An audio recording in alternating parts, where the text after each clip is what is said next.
जय Malhar news चॅनलच्या सर्व प्रेक्षकांना सपना चौधरीचा नमस्कार। नंदुरबार जिल्ह्यातील शहादा येथे भारतीय जनता पक्षाच्या भव्य कार्यकर्ता मेळाव्यात माजी आदिवासी विकास मंत्री विद्यमान आमदार डॉक्टर विजयकुमार गावित यांनी रुग्णालयातूनच आपल्या भाजपा पदाधिकारी व कार्यकर्त्यांशी संवाद साधला।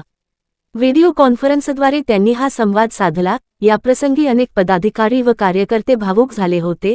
आपल्या लाडक्या नेत्यासोबत संवाद साधताना अनेकांना अश्रू देखील अनावर झाले होते। पदाधिकारी व कार्यकर्त्यांशी संवाद साधताना आमदार डॉक्टर विजयकुमार गावित यांनी सगळ्यांनी एकत्र राहून पक्षासाठी काम करा, आनंदित रहा असा मोलाचा संदेश दिला।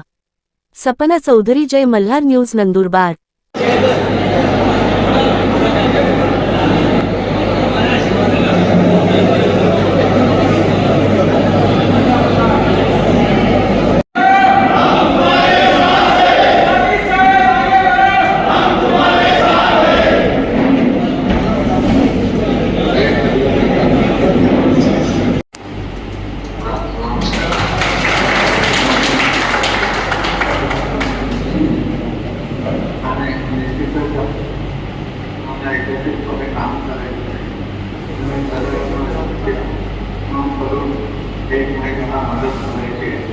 तर त्याच्यासाठी मी सर्वांना माझे